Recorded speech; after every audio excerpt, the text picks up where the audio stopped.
Welcome back to the Black Swamp Basketball Podcast presented by the Gerken Companies. Joined again this week by Tory, Strock. I am Lynn, Groll, and our special guest. I don't know what you want to call him, a jack of all trades. He's done it all. Well, the great Jerry Snodgrass. I thought you were going to say Jack and then follow it with another word. But no, I know better.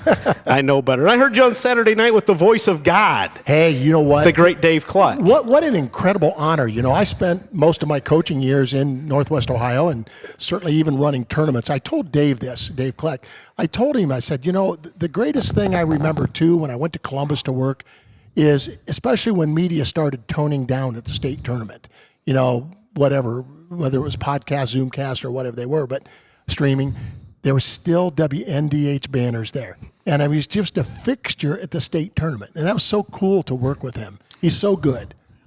Along those lines, Jerry, talk a little bit. You know, you not only got to work with the great Dave Cluck, you saw a dandy of a basketball game. Just a quick reflection of that Patrick Henry Liberty Benton boys game. Well, you know, Dave wanted me to keep stats, and I'm coming clean. I have no idea how good those stats were because it was so hard to be engrossed in the game itself.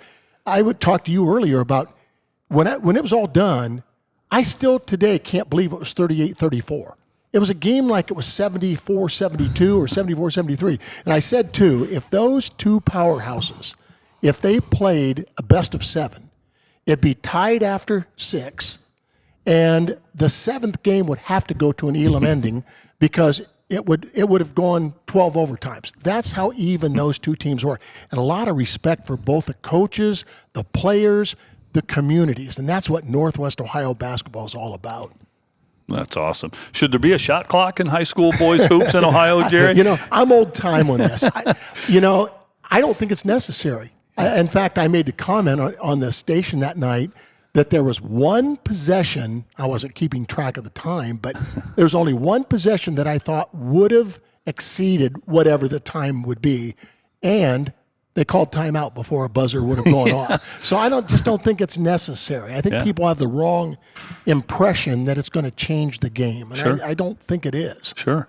Or would. Let the guy settle in here a little bit, Strock. No, you're throwing him 95-mile-an-hour fastballs right here to start the show. Hey, I got loosened up before we got set up here. I was talking to Jerry off the air, so we're both limbered up, ready to go. Well, you didn't have school today, so I know you really prepared with your notes. I'm fired up, man. Normally I show up here and I've talked all day, and now I'm just looking for some company. Speaking of Dave Cluck, he's got a notebook like that, about 200 of them that he's accumulated over the years. Yeah, I didn't have anything else to do today, so I just said, what could we ask Mr. Snodgrass? And I filled up a page. Was that the first time you got to work with Dave Cluck? Yes, it is. Yes, it is. Okay. Again, you know, I heard him so many times, and, you know, I was always like, man, you know, I called in sick for the guy that was supposed to work with him, so that way I could get on. No, but, you know, I thought, man alive, you know, what an honor. He called me. I forget what I had scheduled on Friday night. I think it was to take one of my grandkids. Hopefully they're not listening to this right now. But when Dave called me, said, yeah, I'm free. You know, I'm blessed to work with him. That's fantastic. Yeah, that's outstanding stuff. I know a lot of people around here were excited when they saw that you were going to be joining him. Well, it didn't hurt the crowd, I will tell you that, because it was a full house there. Even with the weather, huh? Yes, even with the weather. Have you watched a lot of basketball here this winter, Jerry? I can't stay away from it. You know, it's one of those things that gets in your blood, and I see it. I always talk about, you know, I see things today, and I'm sure Tory does too in the coaching realm. I see things today from the outside looking in. You know, I see things from a different perspective. Sometimes when I see a coach go off on something, you know, and I'll look at my wife and I say, tell me I didn't do that. She just stares at me, you know. But I do. I see things from a little different angle. And if I were to ever coach again, I think I would do it differently. I think there's a lot of things I would do different. And I probably wouldn't last a week coaching because, you know, I would work on things more with the communication aspect. And I read kids, I think, better today than I read them at the time. But try to get to as many games as I can. Take my grandkids. They'll call me up, and it doesn't matter where a game is, and they'll ask me to take them. So I do. You know, good perspective that way. Would you entertain a call to coach again? We talked about that. I don't think I could. I really don't. The hours of it and the time commitment of it, and it was mandated when I coached. but it's a different type of structured time now. And I don't know if I could do that. I would entertain coaching at, don't give my phone number out, but I would really entertain coaching at a developmental youth level, because I think a lot's missing there. I've heard people say before that the European model, for every one game, they have like 6 or 7 practices. The American model is 7 games and 1 practice. Yeah. And I probably wouldn't last real long because I would focus on, the 7 practices to 1 game. And I also would find some way, I'd probably go broke, because a whole nother thing on one of my pet peeves is I don't like what we're doing to kids, pricing them out of travel sports. We're losing inner city kids right and left. Whole nother issue, of course, but I would find some way, I'd probably pay their way for every bit of it. That's just how committed I am to that belief, at least. What has changed with coaching since your days, and maybe even after your days? I think there's not a coach that's coached that doesn't want to win. I used to hear somebody say, well, that coach wants to win more than anybody. Tory, I don't know about you, but I will say sat on a bench, but even when I coached football, I never coached a game where the guy beside me didn't want to win.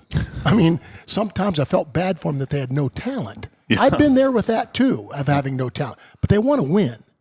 I just think if I did it differently today, I would be much more focused on, one, the development of fundamentals, and more importantly, probably the developmental part of the kid itself. Like what's he going to do after high school? What's he going to do, to be a better man or a better woman if I were coaching the women?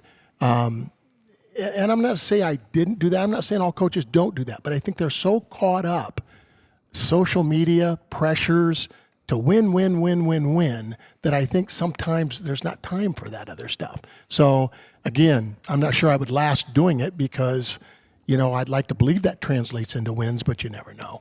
Have the fundamentals, go ahead. Have the fundamentals eroded in our game, and is that what you're getting at with trying to develop the kids? I say that, and then I watched Patrick Henry and Liberty Benton play the other night, and I totally would disagree with that.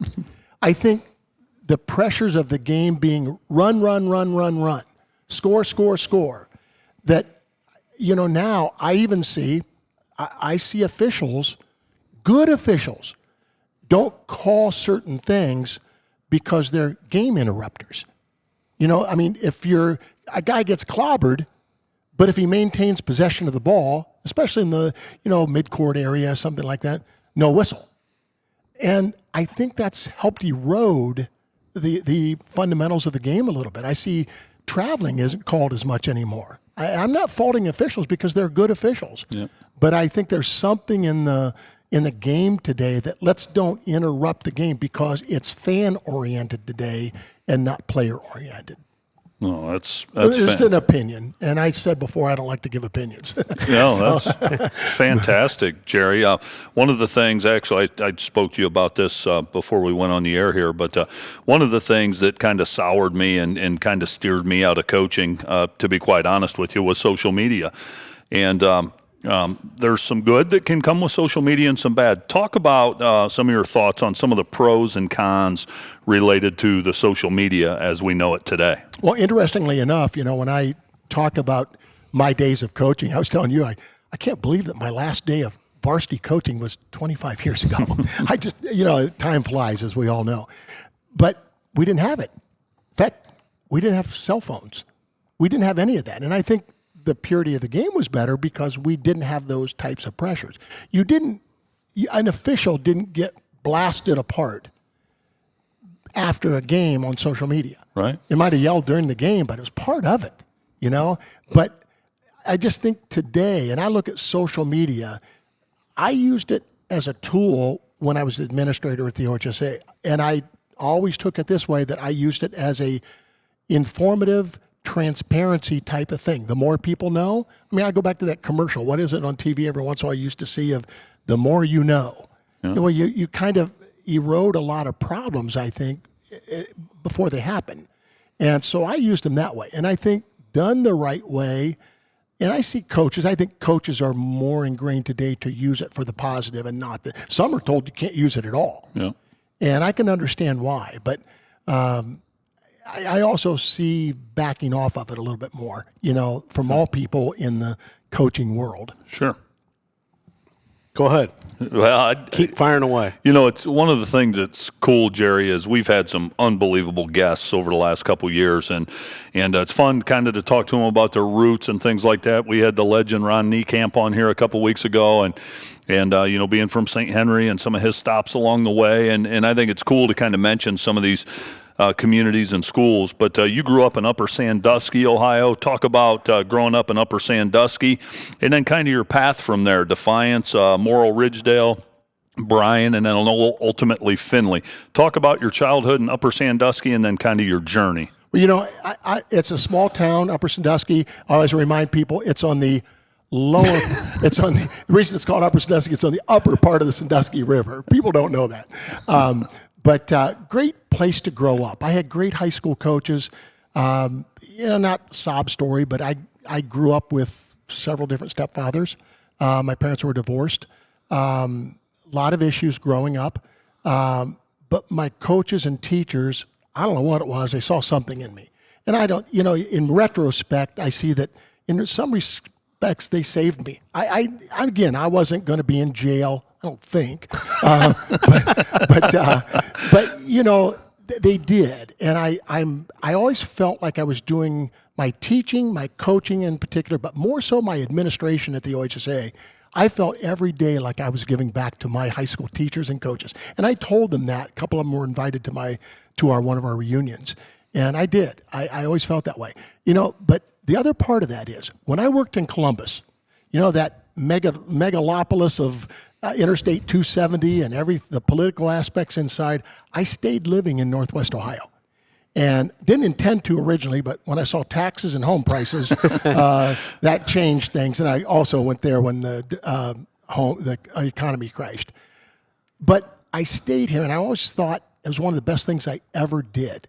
I grew up, like I said, in Upper Sandusky. My best friends were Skeeter, Beeper, and a few others, So, my roots are real, and forever grateful for it, and I've never forgot any of it, and stayed in touch with as many people as I could. So I love that aspect of things. And, you talk about the different coaching stops and things like that. Back then, it wasn't because I couldn't hold a job. Back then, you moved for better coaching jobs. It's just there were teaching openings usually available.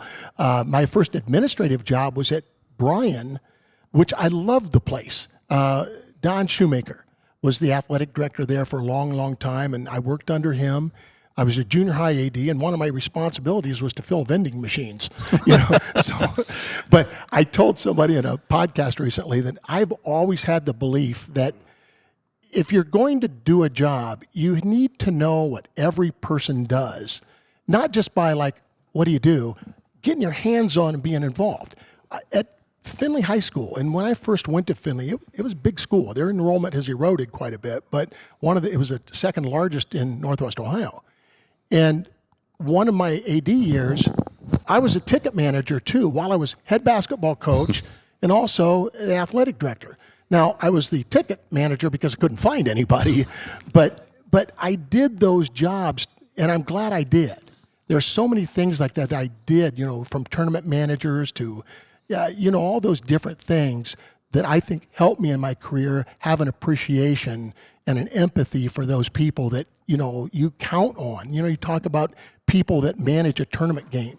I knew what they did, and I knew how hard sometimes it was. So when I was doing that at the state tournament, at the OHSA, I would, when I was trying to locate a site, I would always tell them, hey, if you'll do this, I'll give you a couple free transfers. Don't tell anybody. Now, they knew I was joking.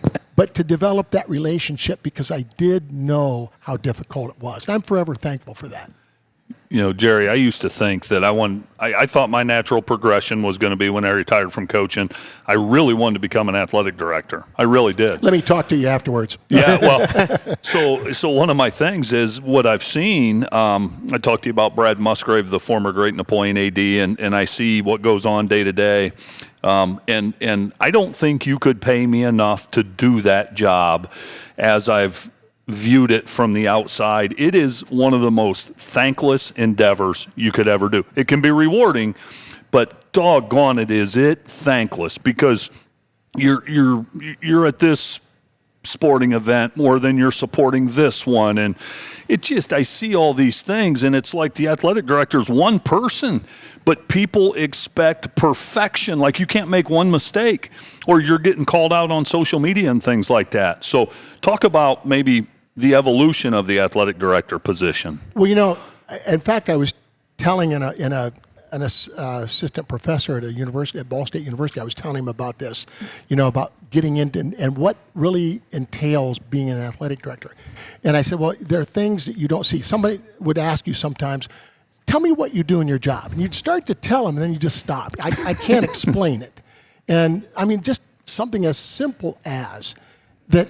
On Saturday morning, this was all the time, I would get a call from an irate coach at 6:05 in the morning because they were supposed to leave on their bus at 6 a.m. to go to a swim meet, or I'm maybe making that up, but that part, the coach part. But, lo and behold, the bus got stopped at a railroad crossing, but so your day began at 6 a.m. without fail, and you're right, you would go to, in the fall, you would go to a JV football game in the morning. You'd set it up, tear it down, and then you had a volleyball match in the afternoon. Then you had probably a soccer match in the evening, and you're lucky if you got home before 9 or 10 o'clock. I used to always say, when I was an athletic director, I don't remember ever watching an Ohio State football game. Every time they played, you were at an event. Yeah. And I also, the secret of it too, is I did master the art of, I can give this away now. I mastered the art of, especially since I was coaching. But you hit it when you said, if you're favoring this program more than you're favoring this one. And I would develop the art of, if we had a swim meet, and our swimming was at University of Findlay, I would make it a point, I would go. Sometimes it was after practice. But I would walk in, I'd see a few people looking from the windows down, but I made sure that I walked across the deck down below, and I would go in the locker room. And, okay, well, there just happened to be an exit door in the locker room. So, they saw me, and I think that was critical. Yeah, sure it is. And because I did face that a little bit of, it wasn't me, but, athletic director, you can't coach because you're going to do nothing but favor basketball. So, and, it's what it is. Yeah. What was a day like for a 10-year-old Jerry Snodgrass? Were you out in the ball fields playing ball? Were you dreaming about being a coach at that time? Or take me through a young Jerry Snodgrass. Yeah, good point. 10 years old, I think in the morning, I was probably throwing rocks at somebody's house. At night, I was soaping windows. Nobody knows what that is today, But, 10 years old. I can remember it so well that, we had our Stingray bicycles back then, and you had the glove over the handlebar. You guys are too young to remember that. But we had something in Upper Sandusky called morning softball. And you choose teams once you got down there, and you just went. It was just something you did. This park, I guess, put it on. And just a bunch of us, it was like Bad News Bears, I think, getting together. But it's what we did. And then in the afternoon, I'm one of those kids that at a younger age, I remember baling hay in the summer. I mean, I did it, penny a bale or $1 an hour. They gave you a choice, And I can also say this, my coaches won't listen to this, but I drank my first beer at one of those ages because, they put me up in the haymow to put hay up. And they'd take a break, and they'd call you down and, here, drink one, kid. I mean, it's just what it was. Yeah. But then in the evening, you had a Little League game. And it was just a wonderful life. And my grandkids live in Perrysburg, And they live on a street where there are a bunch of kids. My grandson is an 8th grader. My granddaughter, one of my granddaughters, is a 6th grader. And in the summer, you can drive by right by the water tower there off 275, I think, at 475, and you can actually see they have a wiffle ball field set up. Their scoreboard, they got every fence. The homeowners association hates it, but I love that. That was me when I was 10 years old, with not the fancy stuff they have today. Yeah. Well, what got sports into your blood? Interesting point. Many of you in the football world may know John McAllister. Yeah, no, John well. John McAllister is an Upper Sandusky native. Yeah. And John was probably 6 years older than me. And growing up, first of all, I was 6'2", I think, as a first grader. I'm 6'2" now. But that's an Upper Sandusky trait, I think. But in seventh grade, 6th grade, I was that tall. And I had, I guess some basketball, back then you'd look at somebody tall, they've got to have athletic ability. And so John McAllister, and especially since my parents were divorced, and one of my stepfathers at that time had zero interest in sports at all, had zero interest in me. But he would take me to ball games. And I still have. It's really weird. I would, like a lot of old school people, I would take the 25-cent game program I would get at every game. It was Upper Sandusky games, home and away. And I still have them. I found them in a box the other day, and I'd keep score on them. But John had so much to do with getting me involved in sports. And being a few years older than me, several people in his class, I got to 8th grade, we played all of our summer games on an outdoor court. It was called the athletic courts. And as long as I passed the ball, as long as I rebounded when I was supposed to, they let me play. And I learned my role, but I also learned the respect, and I'll never forget that. So then all of a sudden, junior high and high school comes along, and, I'm playing, and my coaches took care of me. I mean, in terms of, I didn't get NIL deals or anything, but they took care of me and made sure that I had rides home if I needed them, things like that. So again, I think that's the roots that, I can't talk to student groups today and, tell them it should be like that, because it's not. But I can relate, I think, to what they do today and the respect they should have for elders, and all that stuff, their coaches in particular, coaches and teachers. And that we need them more than ever to grow up and be that same way. So, that's my life as a young kid, and I wouldn't trade it for anything. Outstanding.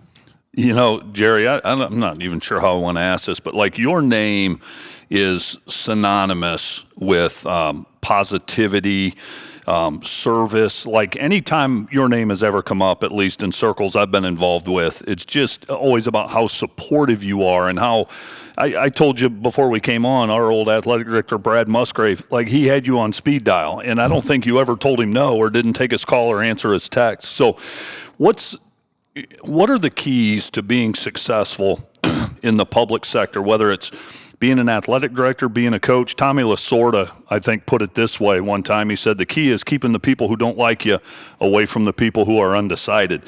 So, but you seem to be a guy, and we all have our detractors, I'm sure. We do. But I've never heard one of Jerry's. No, have you? No. You may. No. I'll give you a list. So, Jerry, what's the key to, you're never going to make everyone happy all the time, right? But you've been in positions throughout your career where you've got to kind of walk the line, and you want to try to help everybody get along. What's the key to harmony as a public service person? I think I personally truly believe that the number one thing is being transparent and answering things. When I was at the OHSA, just one small example, but when I was at the OHSA, a kid in the regional semifinal tournament from Centerville, and I wish I could remember the young man's name. He was a great, great player. Went on, I think, to Purdue, but got ejected. And the ejection rules in high school, you're ejected, you're ejected. You're out for 2 games, and there's no appeal of ejections, and there's a reason for that. Okay. And right or wrong, I mean, right away, they're sending me the video because Centerville, the next game was an easier game than they were in, and they weren't going to win it without him. And he was their leading scorer and all that. And again, I don't remember his name. But anyhow, it got really nasty. And, my emails and all that were just blowing up. Jay Billis ripped me to shreds on social media and on air. And at the time, I'll be honest with you, I didn't have time to watch that stuff on TV, so I didn't know who he was. Yeah. Sorry to say. But, it was just like, wow. But I spoke to the parent of the kid, only because he got a hold of me. I don't think I normally would have just called them. Yeah. And I addressed it straight up. I didn't say, oh, it's a bad call, and if it was me, I wouldn't have called that. No, it was called by an official, which he had the authority to do, and it was a judgment call. Obviously, all officials' calls are. And I just held true to it. That father then took a while, but later, and they lost their next game, was okay with me. And I'm just saying that sometimes I think the biggest key to dealing with that kind of stuff is the transparency of it and stepping in front of it. When I had to shut down sports from COVID, I mean, that is a book, as we all probably know, it changed everything. But, my gosh, I didn't wrestle in high school. They made me wrestle in college because I was a PE major at first and about died. But I had appreciation for wrestlers. Unbelievable. And all I could think of was we canceled wrestling, and some of those kids, that's the only chance they're ever going to get. Yeah. And I stood straight up and addressed it all. And I never once said the governor made me do it. Amy Acton made me do it. They did. But I mean, no, you took responsibility for it. Sometimes I couldn't believe that people would not know that. Right. But at the same time, no, they called me privately, and said, here's what we need to do. Yep. Okay. And that's the way it's going to be. So I think that's the biggest key to that. And knowing that people, I always say this, leadership is hard. We all know that. Leadership is hard. And you're going to lose friends. You can't always have close friends, but it's not a popularity contest. So if you do those things and be transparent and upfront, I don't think you can do it any other way. And sometimes, it costs you. Sometimes it'll cost you a job or something. Yeah.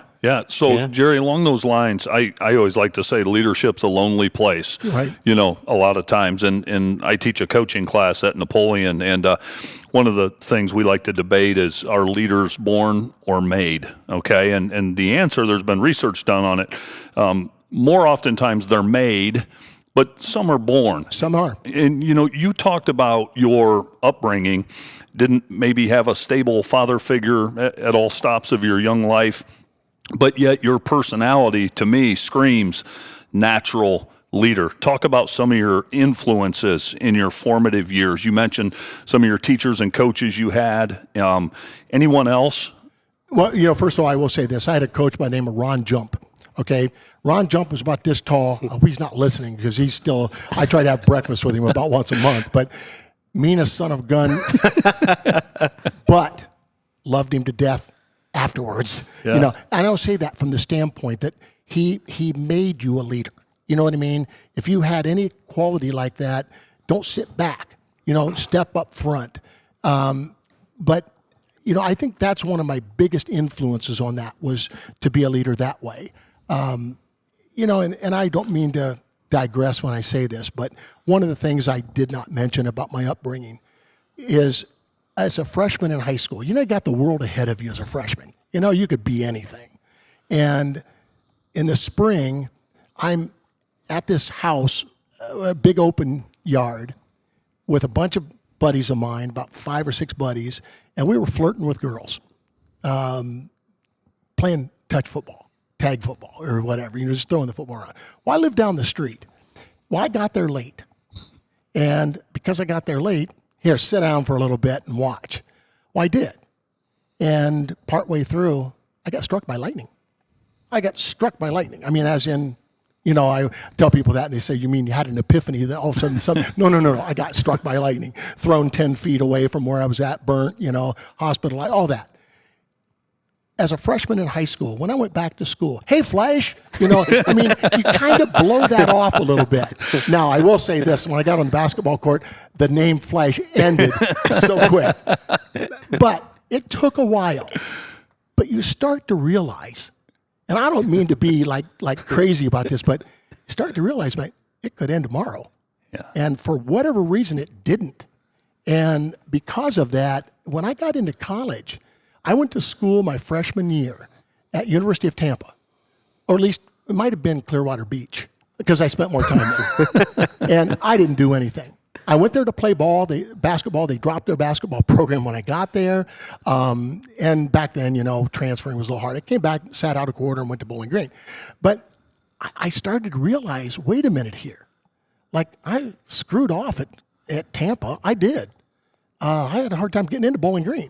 And then my advisor said, I'll just let you know, you're lucky on one hand, your GPA doesn't transfer. And I remember going, really? but I was paying my own way, and it just started to put things together. Like, you got to get to, and then it just, listen, I'm lucky. I'm lucky to be alive. And I don't mean to go crazy on that. It's just the fact that I think that in itself turned me like, you've got something to give back because my coaches told me that indirectly. And I'm not going to stop. And that really, pushed me to get into coaching, get into teaching, which I loved, and, make a difference in a kid's life. So, those influences were what led me to do that. And I was lucky along the way to somehow or another. I mean, I got on boards. I presided over those boards, things like that. And lucky, I had the freedom galore when I was an assistant at the OHS. I should have stopped doing that or kept doing that. I had so much freedom there administrating the sports I did. But it was leadership. So I had those opportunities, and I'm lucky to have had them. Favorite sport to administer? Oh, great question. Probably, to be honest with you, was baseball.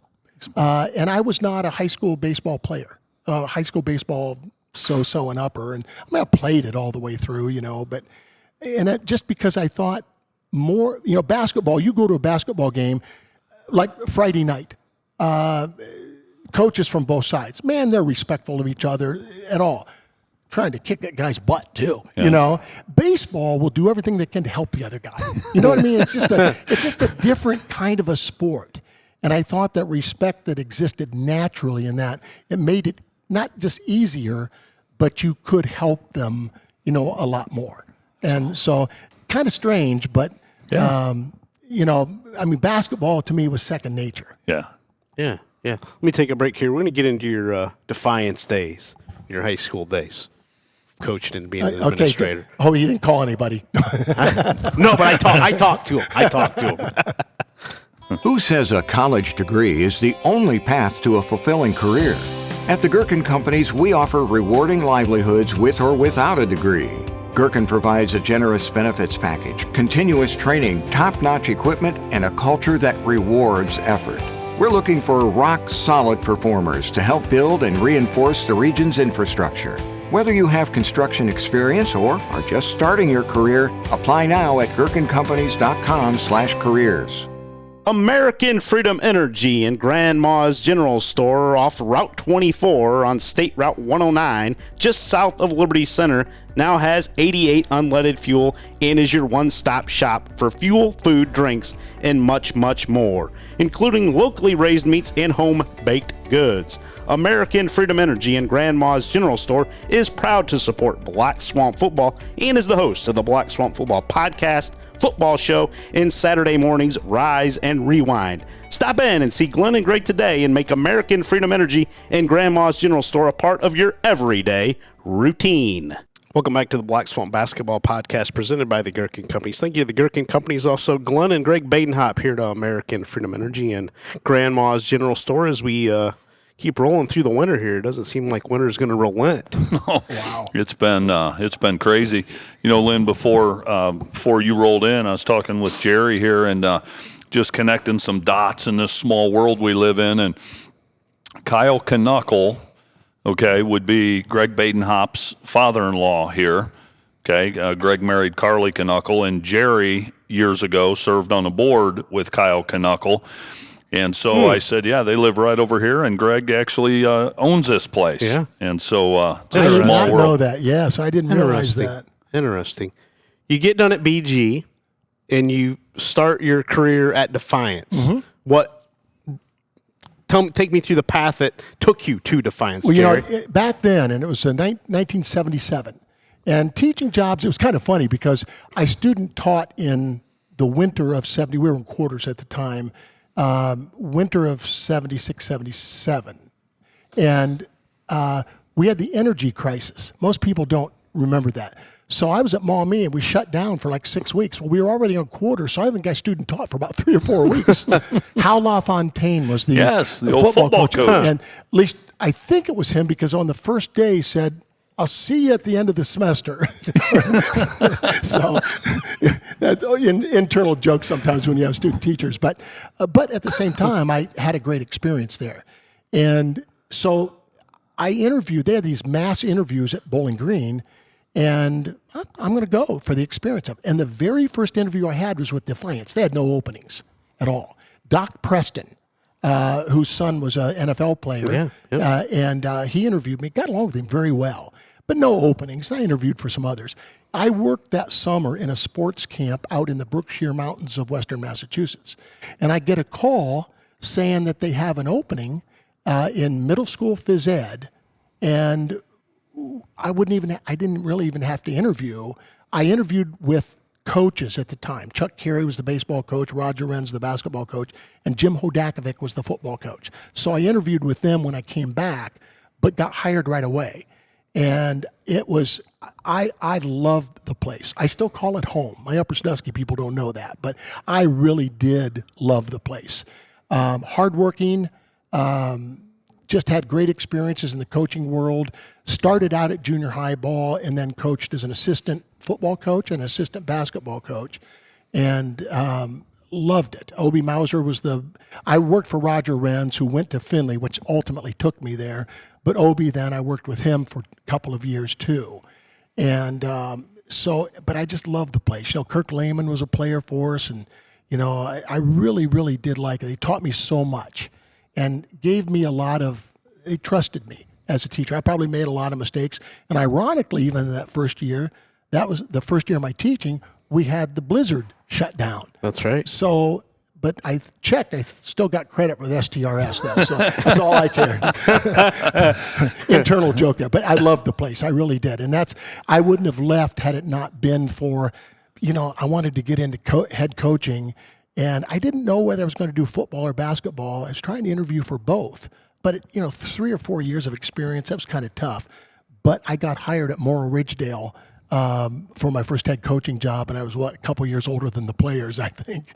So that's what took me there. You still remember your first game as a head coach? Oh, yeah, I can remember my first win, too, about 3/4 of the way through the season. I do remember my first game. I'll never forget it. And I have to say this, from experiences. I went into a place, I was very lucky at where I had worked for and who I played for in high school, that they were disciplinarians. And by the way, I grew up in the Bobby Knight era. And that's the way you coached at that time. It was different. And I remember going to Ridgedale where they lacked that. And I knew, even at 24 years old, I had to instill that. And I had a good player, good kid. I'll never forget it, at Fredericktown High School. And during the game, it was, I think, a third quarter, pivotal time, official calls a foul on him, and he takes the ball that was on the court. He didn't mean anything by it, but he kicks it into the wall so he could get it back to hand to the official. Officials teed him. I sat him for the rest of the game. We probably lost the game because of that. Because I sat him. We needed him. But I had to instill that, and I when I'm older, I apologize to those kids for that. Lamont Paris was a player of mine at Findlay High School. Mm-hmm. He's the head basketball coach at South Carolina. Unfortunately, not doing well right now, but coach of the year in the SEC last year. Yeah, yes. And few years ago when he was at Wisconsin, I told him, if you've ever seen the movie The Junction Boys about Alabama. Bear Bryant. Bear Bryant. I said, one of these days, Lamont, I'm going to get all you guys together. He was on a very good team we had. I'm going to get all you guys together and apologize to you for how hard I was on you. But again, it was still in that Bobby Knight era before things really changed. He looks at me straight in the eye and said, Coach, we all turned out okay. And I'll never forget that. You know what I mean? So I was lucky, I think, to be a disciplinarian at heart, but also understood you loved your kids. And I think that's hard for coaches today, I think, is to balance that disciplinarian, but you got to show you love them because you do. They're part of your family. Yeah, no doubt. Yeah, at the end of that movie, Tom Berenger is the one that played Bear Bryant, and he gets together with all those guys that played for him at Texas A&M. Yep. In his first year. He puts them through hell in Junction, Texas, and he apologizes for how he treated them back then. In fact, I would tell him, I would always ask these guys on that team, I said, if you ever see the movie The Junction Boys, they have no idea what I'm talking about. Yeah. And I said, but that's what I modeled it after. I said, I'm going to do what Bear Bryant did, get you guys together and apologize for how hard I was on you. Yeah. So, yeah. Jerry, you mentioned something. So the summer of it was about 94. I pack up my Mustang and I head to the Berkshire Mountains to work at Camp Winnedu. Okay, that wasn't the same camp you worked at, was it? Camp Lennox. Okay. We had games in the summer against other camps. Okay. And that I remember that. I can't remember what lake we were on, but beautiful place. Yeah, the beautiful Berkshire place. Mountains. Holy smoke. Yeah, small world. Yeah, it is. Yeah. Stay in Northwest Ohio and at Bryan then. Yep. Bryan, it was kind of interesting. I left, we do this sometimes. I had our second or third year at Ridgedale.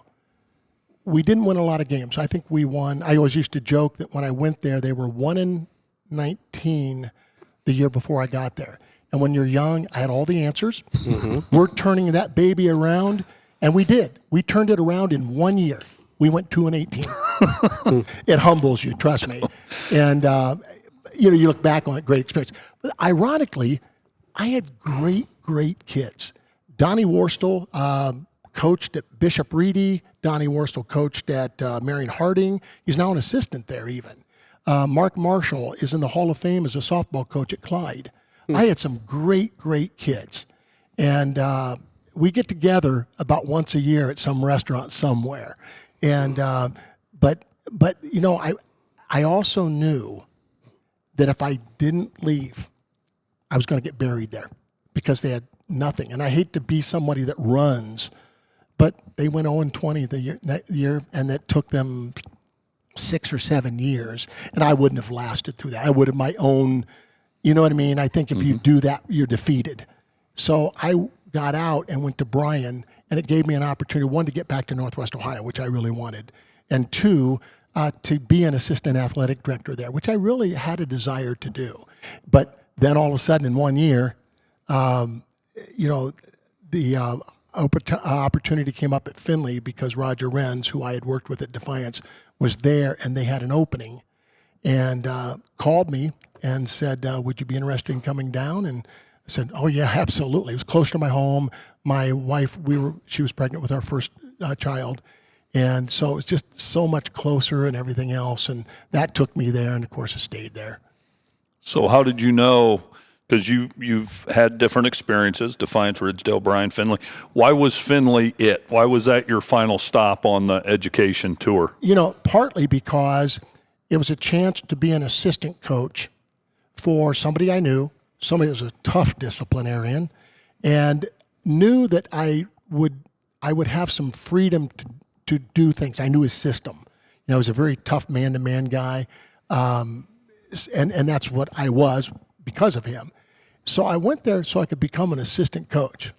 Well, lo and behold, and I know his family so well, so I jokingly said, guy up and died on us, and great guy, very unexpected. But I had spent 2 years, back then we didn't have cancer centers around, and he had a rare form of cancer. He was not a smoker, he was a health nut. And he was going to Cleveland every day during the season and preseason, and he actually lived up there in some supported housing up there Monday through Thursday.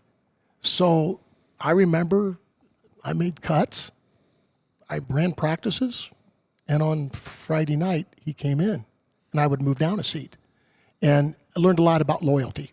You know, kids many times didn't even know him after a while. You know, they just, and it was tough, but at the same time, I go to that loyalty factor. I remember him telling me once, I don't think his family ever knew this. He came in the office after he came on a Thursday night, and he wanted to tell me what he was going to do with his money and his will. And he asked me if I thought it was okay. I think, you got to be kidding me. You know, you're dying, and he knew it. And you're asking me if that's okay. You know, I mean, I just talk about putting things in a proper perspective. But also at the time, Findlay was, and I kept doing this too. At the time, we were in a league. It was the Buckeye Conference with Elyria, Admiral, 2 Lorraine schools. I forget who else all was in that at the time. Big time, Mansfield, big time conference. And the chance to play statewide. And once I was there, we kept that schedule. That league broke up after 35, 40 years. But we kept playing somebody from all 4 corners of the state. We tried to, just for the notoriety of our kids. We didn't have social media. And but I loved the environment of it. You know, at the time, it was AA, AAA.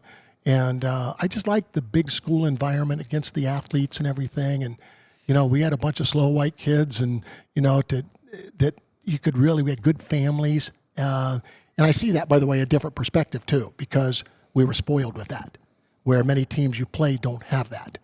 And, you know, the solid families and everything. But it was just a great coaching environment at the time.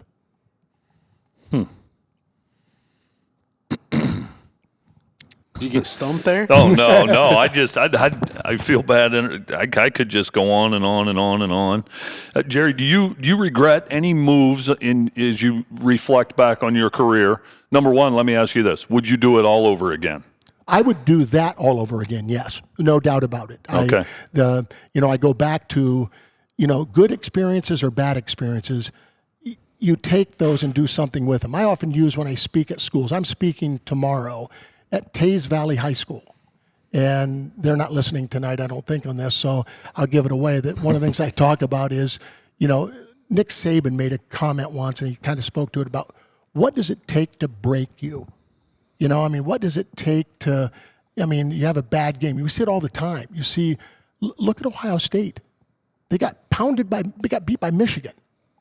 What's it take to break them? Well, it didn't. That's a big lesson.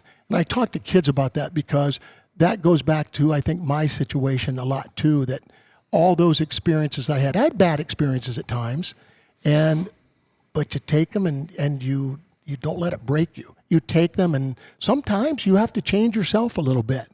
And if you're willing to do that, I think you can then go forward instead of backward. Jerry, would you say that being a classroom teacher, a head coach, or an athletic director was the most challenging for you? Great question. I think the athletic director part was, no doubt. It taxed my family. Yeah. Never home, you know, dinners always at a soccer game, you know, or volleyball concession stand. And, you know, my booster club didn't like it, and I would get anything for free, so it cost me money. I think I lost money being an athletic director. But that was the most challenging, to try to keep people. I always tell people, in this area, people would know this, one of the biggest challenges was Cliff Height was my football coach. Saw him Friday night at Findlay. Yeah. Cliff and I had a unique arrangement, and it was funny because I was coming from Bryan to Findlay. I had to commute for a couple months while he was going from Findlay to Bryan. And I never really knew him, and got to know him quick. Yeah, I'm sure you did. But, you know, I talk a lot about, Cliff was one of these guys that he had it in his mind that he would ask me at the end of a season for next year's equipment. He would ask for 20 helmets, and I'm kind of making the number up. Cliff, you don't need 20 helmets. And I do too. I need 20 helmets. I finally convince him, Cliff, how many helmets do you really need? Well, I really need 4. but I thought if I didn't ask for 20, that I would only get 2, or you wouldn't get any. I said, Cliff, how many helmets do you need? 4. I said, do you know me well enough to know? He didn't. I'm going to buy probably 8 helmets because I'm going to buy 2 for extra size in each size in case something happens or some mammoth kid comes out. I'm not going to have him wait, for a helmet. So again, and I have a great relationship with Cliff, but we would always joke about that. And but that was athletic director part was challenging, and especially when I get on Nate Wyrock there all the time now about he's got 30 assistants. I had 1. And I was coaching, and I look back and probably shouldn't have done both of those, but I had a hard time giving them up. You know? And if you're a teacher, you know this: the one advantage of being an athletic director, you don't have a bell. You don't live by a bell. And that was always the freedom, I guess, Yeah. What was the hardest part about being an AD? I won the time. I think that goes without saying. But 2, when I say pleasing everybody, that's probably the wrong way to say it. Getting the respect of everybody to know that you're not cheating. Some people just had that inborn in them that, especially if you were a basketball coach, you're going to cheat them. And my wrestling coach, he was a great guy, but he just had it in his mind. Sam Bello passed away and ended up being very good friends with him. But it took so long because, they would come in my locker room at times while we were on the court, the wrestlers would, and steal benches out of our locker room, partly because they had a smaller locker room. And it took a while to break that cycle of, no, Sam, I'm not out here. None of our basketball coaches are here to screw you over. Yeah. And I think when you get that, and to all schools today, that's how you build a culture. You hear people talk about a culture. Mm-hmm. It's more than just in a football program or a basketball program. The culture has to be athletic program wide. And I think that was one of the biggest challenges, to not please everybody, but to get the trust of everybody. Yeah, for sure. Your childhood was challenging. You lost your son a few years ago. Right. How has that maybe shaped you, Jerry, in the person that you are today? In a lot of ways, that when I say about my childhood, I was never in danger of, I don't think I was ever in danger of running off the deep end. If I had free time, I went fishing, in the Sandusky River. What can go wrong there other than, we skinny dip when we weren't supposed to, But, it was one of those things that I was okay that way. But the biggest part of that is it told me I'm not going to be like that. Meaning, one, I'm never going to get divorced. I'm just not. I saw family values in a little different way. And, when I lost my son, there's not a day go by, anybody that's ever lost a child, not a day go by that I don't think about it and think about what could I have done better, worse, more. Did I cheat him so much when I was going all the time? But then again, he was with me. He was always there. He was a sports nut anyhow. And he was an all-Ohioan in football. Now, he would always tell me, he was a kicker. Mm-hmm. And he would always tell me, Dad, kickers are football players too. And he was a kicker in the 90s, I guess, early 2000s. And back then, and Tory, you would know this, kickers did not just kick. That's right. He went to Ohio Northern to kick, and who was the coach of Tom Kaskowski? Dean Paul. Dean Paul. Yeah. And when he went to practice for the first time, you're not doing this. You're going to be a linebacker or something. I don't think my son even knew where a linebacker played. He kicked, and he didn't last there, and which was okay. But that wasn't for him. But not a day go by where I don't think, could I have done something different, And again, in some way, shape, or form, even if I don't mention that to students or to adult teachers, coaches, we hear it, but don't ever take a day for granted with your kids. Don't say no to them when they ask you to do something. Yeah. So that had a lot of impact on me and my wife too, and my daughter. Did you know Tory was a kicker? He could drop kick even. Right? Yeah, that's a whole nother story, Jerry. That's a whole nother story. We don't want to bore him with those. We won't drag him. But through I that. also know that he played another position too. Well, if Rex was here, he could give you a couple stories. Don't worry, I'll be digging into them. How much time we got here? We winding it? Yeah, we got a few minutes. I don't know if Jerry's got to get back for anything. No. Jerry, you wear so many hats and you've got so many life experiences. What is putting you on the spot here, what's your favorite topic to talk about? Whether you're talking to a group of student athletes, whether you're talking to a group of athletic directors, whether you're talking to people like us, what's a topic or a subject that you just love getting into? Well, first of all, I would say house painting, because like a lot of teachers, I painted houses for 45 years. Yeah. Okay, I'll ignore that one for a minute. But, probably leadership at the different levels. Like even students have leadership power. The group I'm talking to at Tays Valley High School, they have a leadership council, and that leadership council has freshmen on it. I don't think they have a clue what leadership characteristics they have, but they're different characteristics than the seniors in that group do. And, everything from, it's not a popularity contest. Mm-hmm. And I think to be able to talk about that and honestly use my own experiences. I never thought I would be in a position to use my experiences. Like I was always that person asking questions about how'd you get there?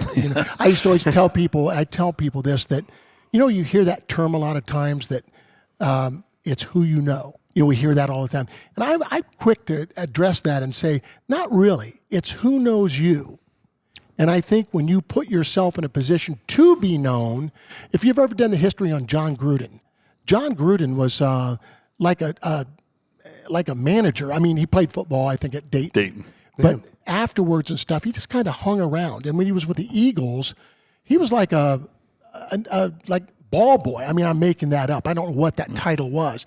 But it was finally like they were saying, hey, Gruden will do it. And then, all of a sudden when an opening comes up, like, hey, let's get Gruden. He's been here all along. And sometimes people get into roles that way. And I like to talk about that to students of, one, it's not who you know. It's not. It's who knows you. I like that. So make yourself available, and you never know what may come out of it. And that way it's not you getting a job because you knew somebody. No, you're getting something because they know you and who you are. Who you are is a big thing about what what you stand for, what your values are. And I love talking about that to try to, you can see in kids' eyes if they're listening to you on that and they hear you. Yeah. You got kids involved with the, make sure I get the golden megaphone, right? Yep. During your OHSA days. You know what? I was so proud of that. I got a lot of flack for it internally at the time because they didn't see the value in that. But no, I wanted to I had a principal at Milford High School out of Cincinnati.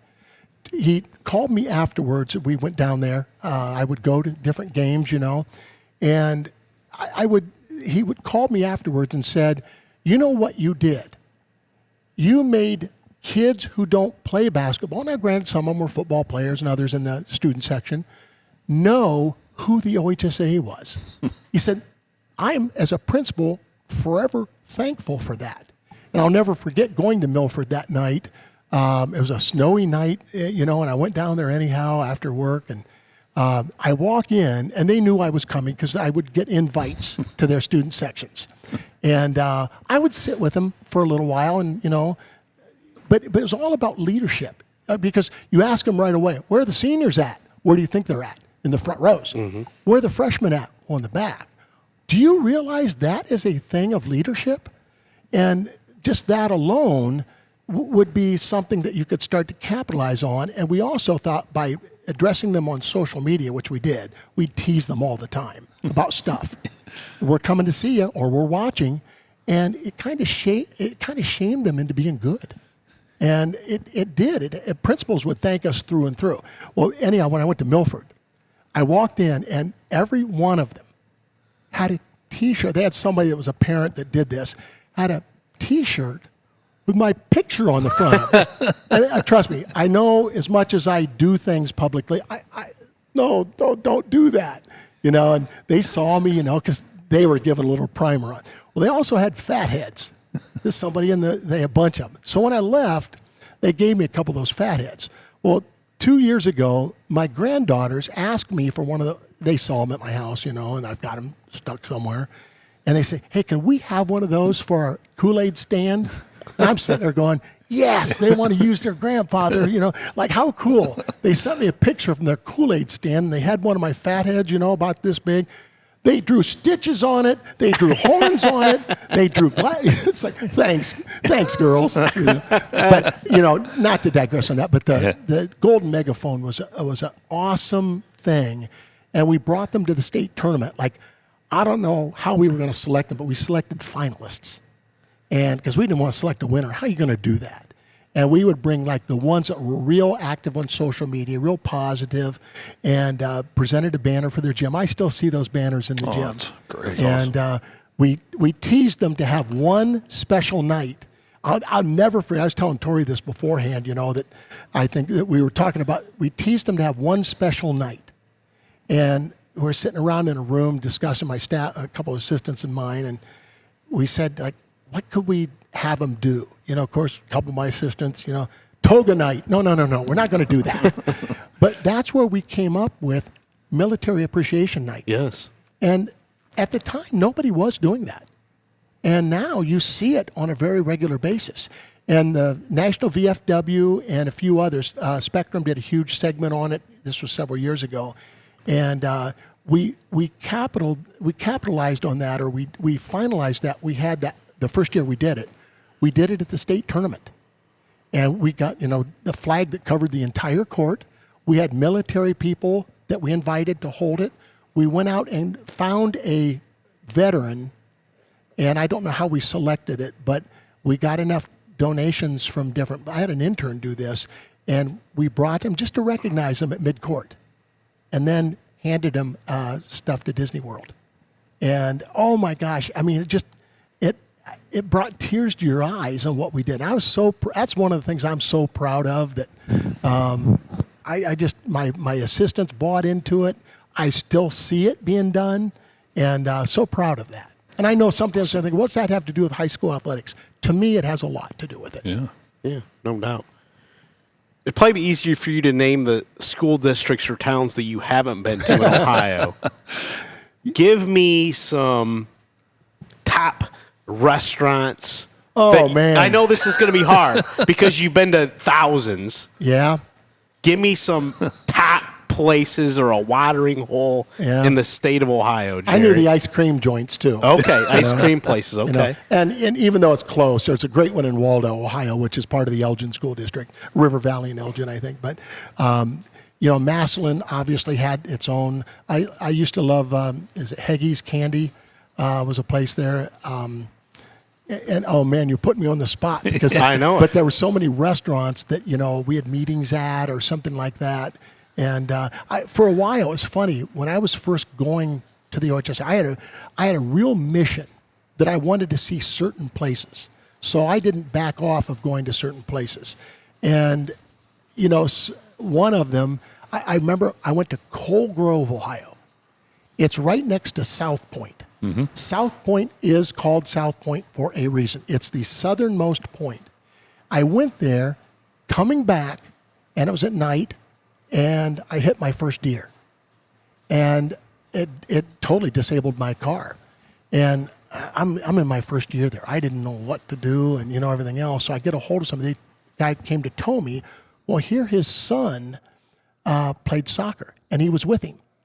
Coming to get me at 9 o'clock at night, you know, in the dark.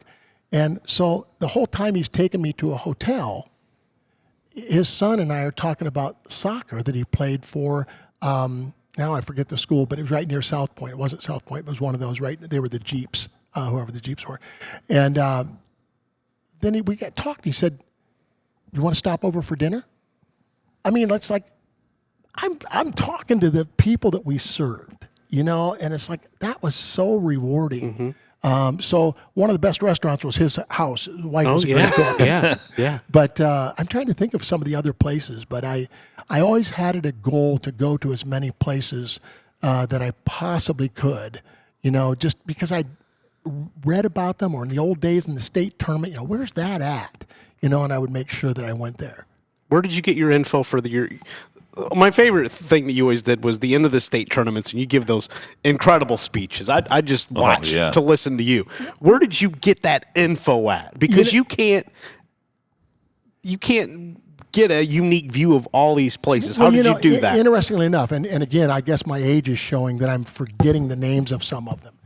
But in many of the cases, especially when you get down in the Minster, Jackson Center, some of those places, I mean, I remember driving through there, and sometimes it was just ironic that if it was in a decent place, I would schedule something the week of the tournament that I would kind of have to go that way. And I'd see signs in the grocery store, so I'd reference the grocery store, when I would give the award. When I gave Defiance's state championship, that was so rewarding to me because I'd worked there. Kirk Lehman played for us when I was there, and I always remember them playing at Bronson Park. That's where they played in the summer. Yeah, and we couldn't have in the gyms in the summer back then. And I could reference those things because I knew it tied in those people.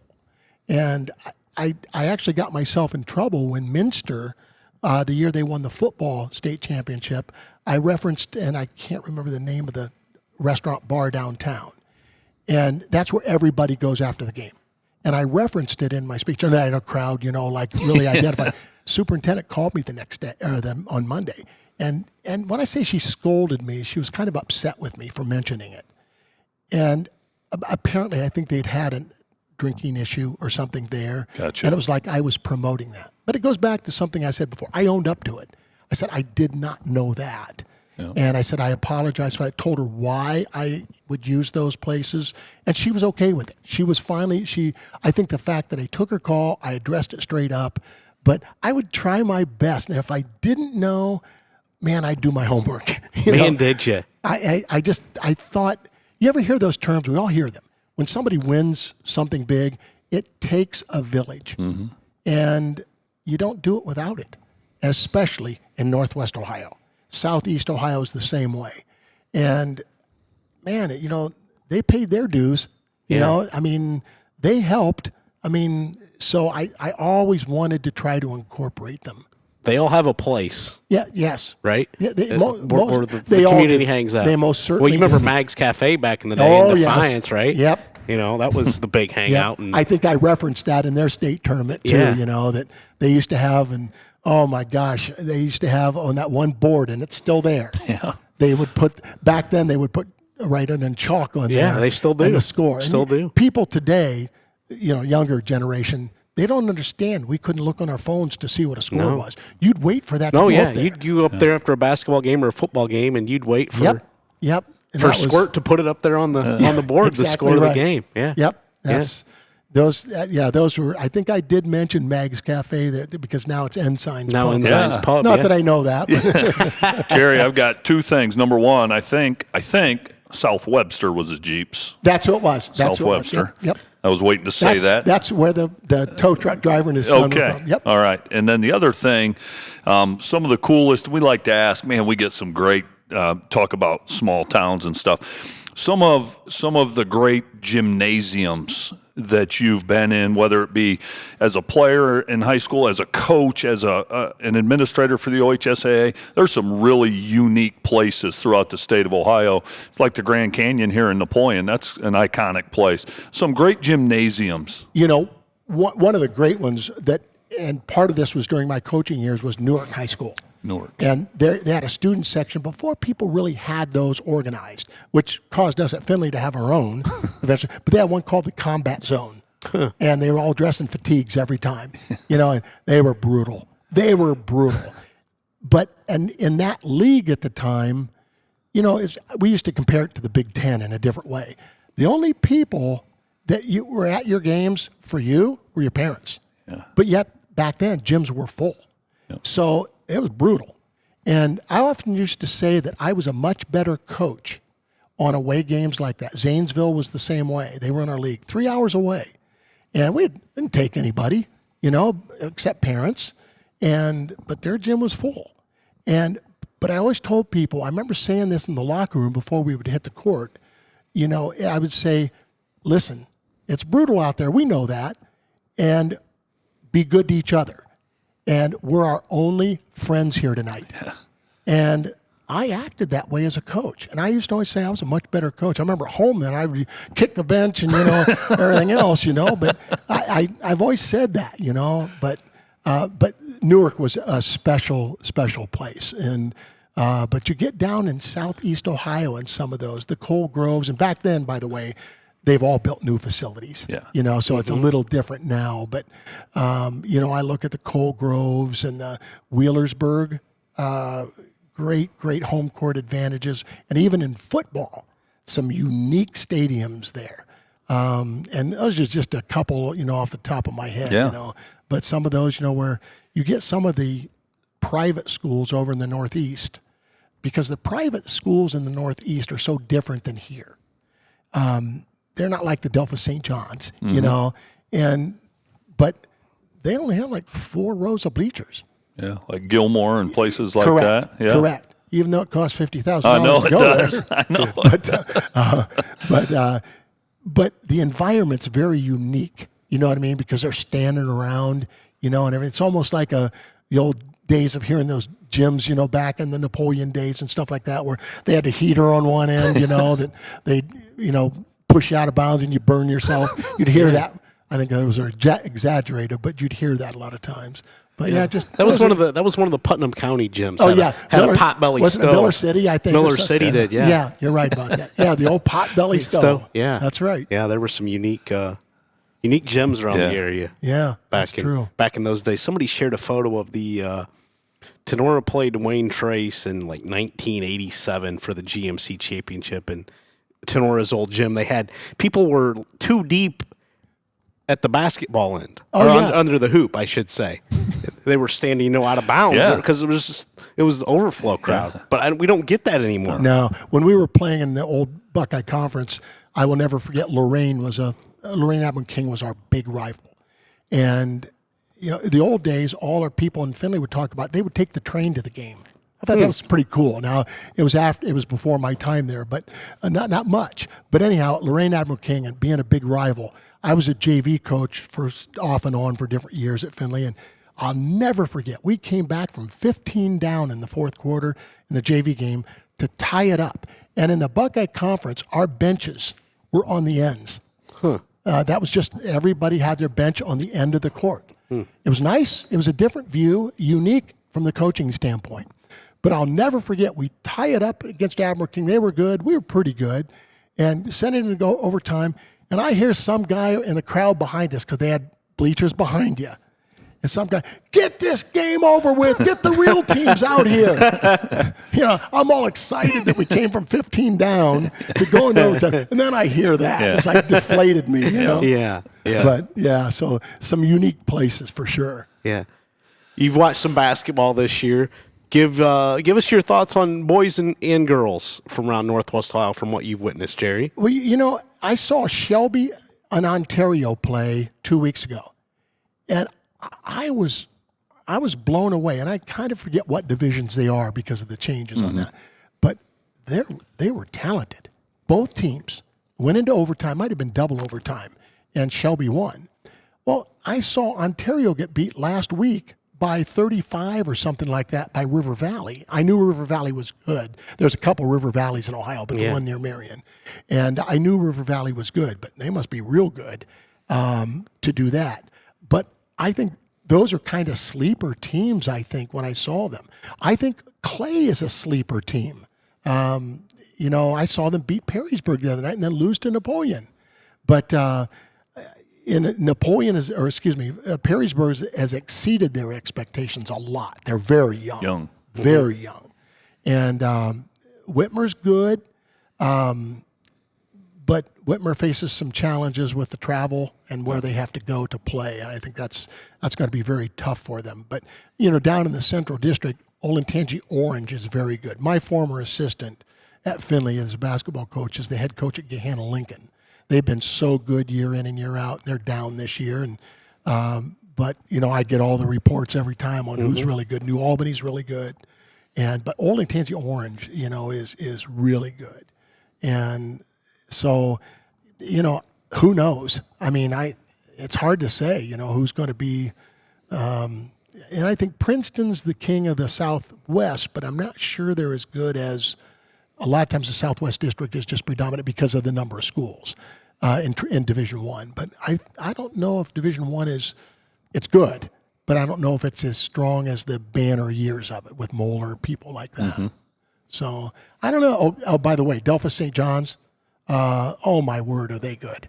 They are good. They have the Elwer kid that's just a phenomenal player. And you love to see that. And I know Spencerville's very good. Bluffton's very good. It could really upset some people.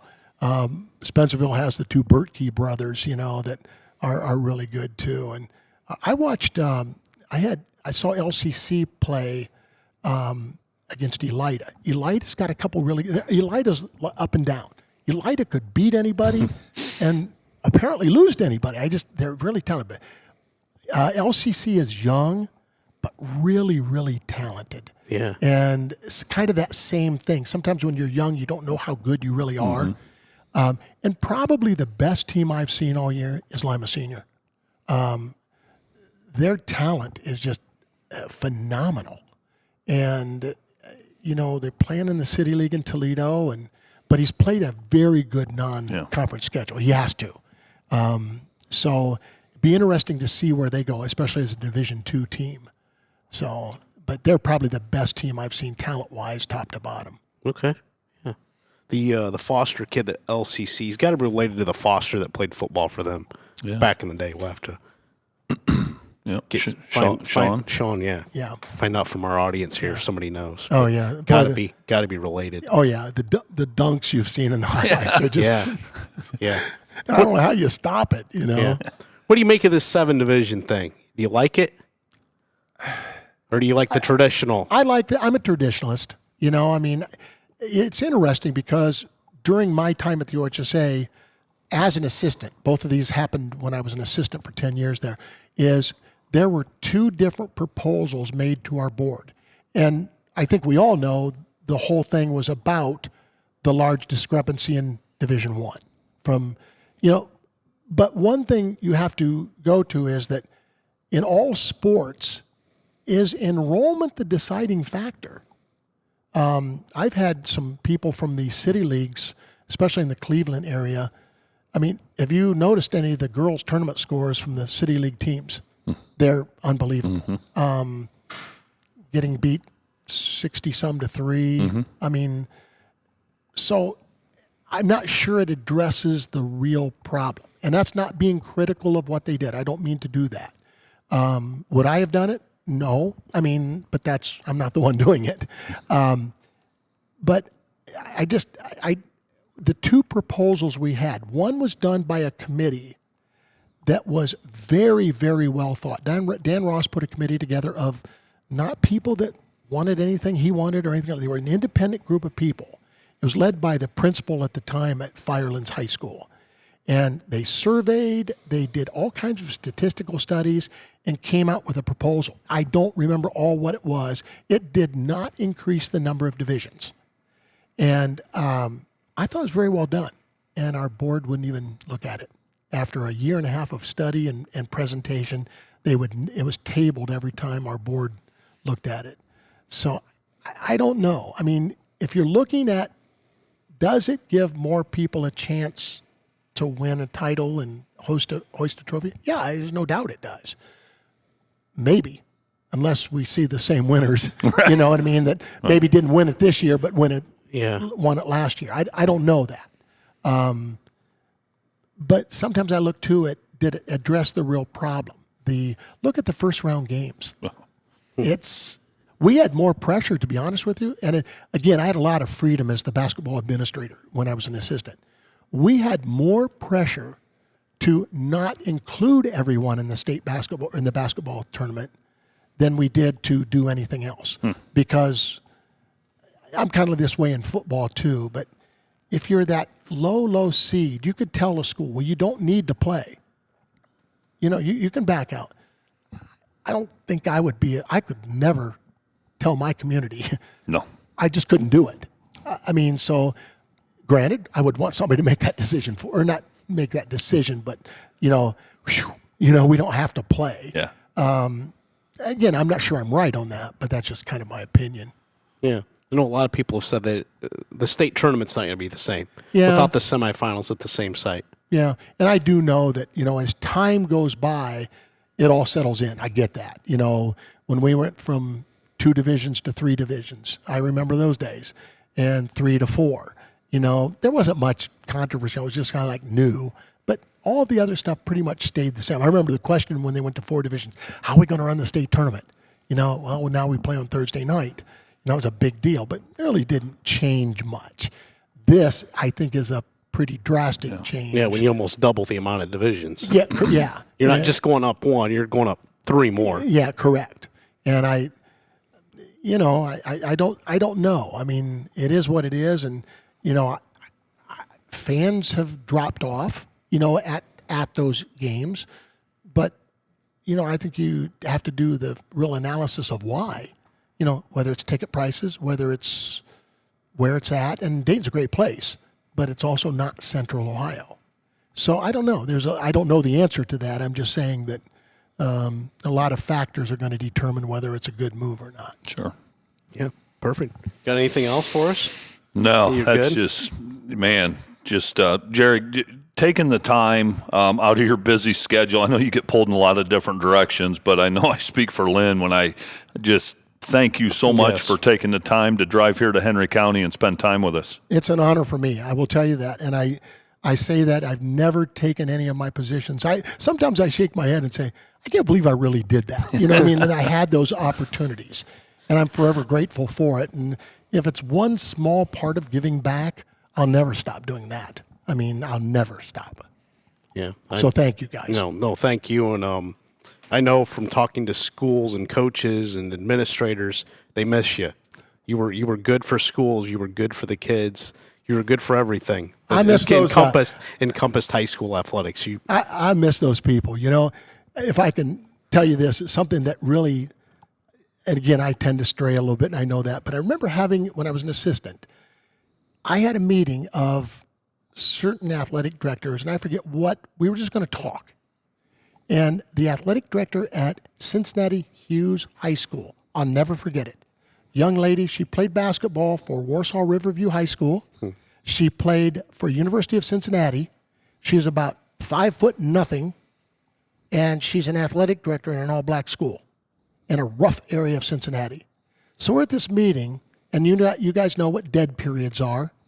Basketball had a dead period, no contact period in the month of August. They started school down there about August 12th or something like that. In this meeting, she looks at me in the eye. She just looks at me. I mean, all 5'0" of her, but tough girl when she was a really good player, UC. She looks at me and goes, Jerry, I'm just telling you right up front, we're not following your no contact period. Of course, can you imagine the other people in that room, like, oh boy, this is going to be good. And I didn't say anything. She goes, let me tell you why, before I would even ask. She said, if we honor your no contact period, some of our players will be dead. And she wasn't joking because of where it's located, gangs, and everything else. And I just looked at her, and not that I didn't, but it grounded me to make sure I look at all things before making a rule, before, take it all in, every bit of it, not just somebody that agrees with what you want to do. And I know what you're saying, like, what'd you tell her? What'd you do? And that's what all the people in that committee wanted to. And I will tell you, it's one of the few times in my life I worked to try to adjust that rule. In fact, we did a little bit. But I looked the other way. I openly told you I looked the other way. And I wasn't going to get in the way of that. I still am puzzled today of like, how can you solve that for everybody? And I think that's one of the biggest challenges, I think, in administrating a large state of 815 plus schools. Yeah, there's some unique cases like that. I think you did the right thing. Yeah. I teach an ethics class, part-time in the summer. I didn't get into that, but I use that as one of the dilemmas that you face. Absolutely. And right away they're all wondering, what did you do? And when I tell them, you almost see the head shake like, yep, I would have done the same thing. Yeah, I would have. Yeah. Especially when I don't think you could. Changing the rule completely wasn't the answer. Yeah. You know, I'm still puzzled with how you do it, but I think you really have to think about those things. And I think visiting a school, being there, just getting the understanding of what makes them tick is the key to that. Some of that. Yeah. So again, I went off again. No, so. You're good. We got to give out our teams of the week, courtesy of the Gerken companies. If you want to stick around, Jerry, you may want to give some input here. Coach Strock, I know, has done his homework, which I like. Yeah. Dave isn't here this week. No, we rely on Coach Krause. We do. He brings a lot to the table. He does his homework. I have 2 on the girls' side, 2 on the boys' side. And let me hear from the Gerken companies and give you time to sort your order out there. Love it.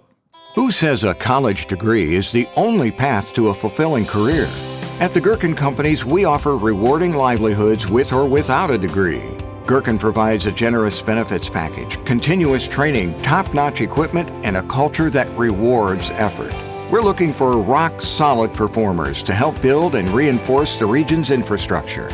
Whether you have construction experience or are just starting your career, apply now at gerkencompanies.com/careers. Welcome back to the Black Swamp Basketball Podcast presented by the Gerken Companies. Can't thank the Gerken Companies enough for their support through football and this basketball season. We're now into tournament time. Boy. Hard to believe. Isn't it? Goes quick. Unbelievable.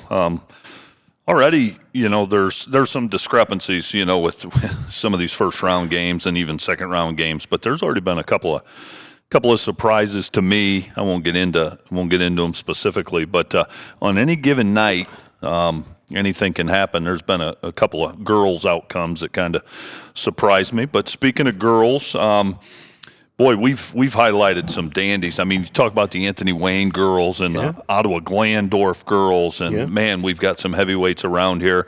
The 2 that I have on my list here is, and the first one I couldn't remember. If we had recognized him yet for this, but the Columbus Grove ladies have had an unbelievable year, 21-2 overall. They have Wayne Trace coming up on the 20th in the tournament.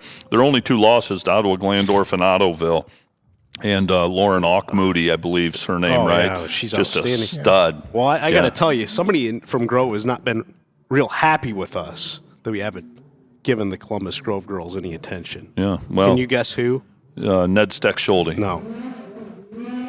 Somebody's really, it might be somebody from Grove out there. They're not happy with us right now, firing up a motorcycle or a dirt bike or something out here. Yeah, over at the Red Barn. Our good friend Sparty. Oh! Wanted to remind us. Okay, all right. Hey, don't forget about us. Columbus Grove's having a pretty good season on the ladies' side. Yeah, they're tough. They're really good, and I'm a big fan of the Convoy Crestview Lady Knights under head coach Mark Gregory.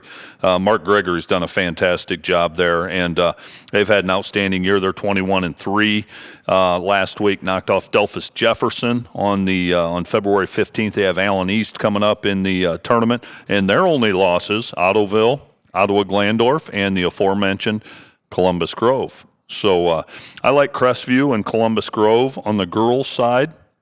You can flip a coin. Columbus Grove if you beat want Crestview? Columbus Grove beat them head-to-head. Head-to-head. Well, that settles it for me. Okay. Yeah, easily. Yes. Okay. Does that settle it for you? Oh, I have no. I don't want to live with Sparty being in my ear all week if we pick Crestview and he says, "Do you know who beat Crestview?" Yeah. I think our phones would be blowing it up. Yeah, we know too many Grove folks. We do. But I would hope, would be the first to say, we've treated Columbus Grove pretty well over the years. I think so. I think so. But I can't argue with you. The head-to-head is the deciding factor. So we'll say Crestview, honorable mention as far as team of the week. Good luck to them in their tournament. But Columbus Grove Lady Bulldogs. Yeah, I like that pick. Team of the week. I like that pick. Well, our team of the week a week ago got knocked off by Paulding over the weekend. Yeah. Congratulations to the Panthers for getting a share of the GMC. Yeah. GMC's been wild this season. Yeah, it has. And on both sides, men and women. Couple teams I have on the boys' side, Lynn, the Southview Cougars. out of the Northern Lakes League Cardinal Division. I've seen them play twice this year, actually, and super athletic. And they ran away with the Cardinal Division Championship, beat Napoleon back on February 11th, and then beat Northview on the 14th, 49-47. So I think the Southview boys team deserve recognition. And then a team that's put together an outstanding season, wire to wire. 2 big wins last week. Otsego, 20-2 overall. Beat a solid Fostoria team back on Valentine's Day, 62-60, and then won a barn burner in overtime, 55-51, over a really good Genoa team the next night on February 15th. So my pick there would be the Otsego Knights.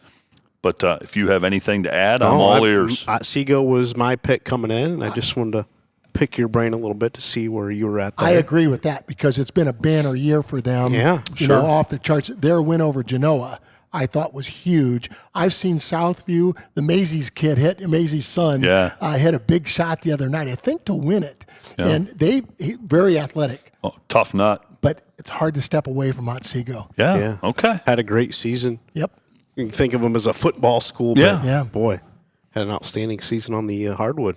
Congratulations, Otsego and the Columbus Grove ladies, our Gerken Company's teams of the week. You okay with both those, I Coach Snodgrass? Yes, I am. All right. Yeah. I like it. I like it too. Jerry, thank you again. We Thank you, appreciate guys. it. It was a blast, and you always have a seat. Come back whenever you want. I appreciate that, and for all the listeners to this, you know, that many of them in the schools, I don't hesitate to thank them for the opportunity to have served them. So thank you for giving me that chance to tell them that. Yeah, thank you. Tory, thank you. Good to see you again. We'll be back again next week. All right. Figure out our guest, and we don't know. Dave Krause is always working behind the scenes. He's probably got somebody lined up for us next week. I just say, hey, line us up guests. Take it and run. So I stay out of the way. Yeah, it's the best way to do it. Right? Yeah, he's down there, sitting in the sun right now, probably with a fruity drink, just enjoying himself. But he is working for us behind the scenes. He is. Hey, speaking of Dave, real quick, something his dad, Dick. We all know that about this time of year, that the shadows of the sun, they're a little different, right? Yeah. Days are a little longer. And any high school coach says, no, it's not close to spring. It's tournament time.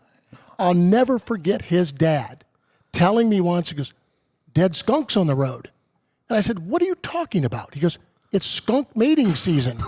He said, you're going to see skunks all over the road. To this day, you start seeing dead skunks on the road that are hit. And that reminds me all the time, one, of his dad, who was a great guy, and two, that it's tournament time. Yeah, it is. Enjoy the tournaments. We'll be back next week. Have a great week, everybody.